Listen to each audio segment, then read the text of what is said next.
Imagine a classroom where 1 in 5 teachers is absent, where the lack of resources forces students to learn in shackled buildings, and where the chance to escape poverty through education remains a distant dream.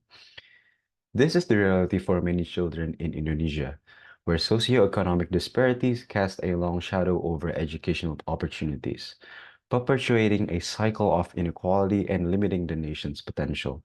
Today, I will show you how millions of people are given poor education due to socioeconomic gaps related to the UN Sustainable Development Goals number 4.4, which is substantially increased the number of youth and adults who have relevant skills, including technical and vocational skills for employment and decent jobs and entrepreneurship. First, I would like to address the opposing perspective. Some might argue that socioeconomic gaps aren't the significant cause of pure education. Rather, it's the education system itself which still has an outdated curriculum, less teacher trainings, and lack of educational resources. To counter this, this graph shows how poverty rate, GDP growth, and Gini index affect school enrollment rates in Indonesia. Higher poverty rates significantly lower enrollment in eastern Indonesia, highlighting barriers to education in poorer regions.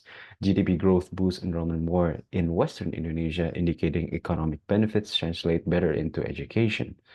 Income inequality negatively impacts enrollment rates in both regions, slightly more in the West, underscoring the need for policies addressing the income disparity. Now, this graph demonstrates that socioeconomic factors lead to significant disparities in educational opportunities in Indonesia, underscoring the importance of equal educational access for all children and the need for targeted interventions to reduce these gaps. Now, my call to action is to allocate government funding so that the education in Indonesia can bring socioeconomic gaps. By directing resources to education, all children can gain access to quality learning, addressing disparities, and fostering economic growth and social development.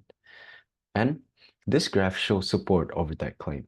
It shows that the budgets for primary, secondary, and higher education in Indonesia have all increased over the years, contributing to a cumulative rise in the rise of the total educational budget. This increase in funding is positively correlated with an upward trend in PISA scores, which indicates an improvement in the overall quality of education. Hence why, from this seminar, I strongly suggest for the government to furthermore invest on education for the good sake of all children in Indonesia. And as Nelson Mandela once said, education is the most powerful weapon which you can use to change the world.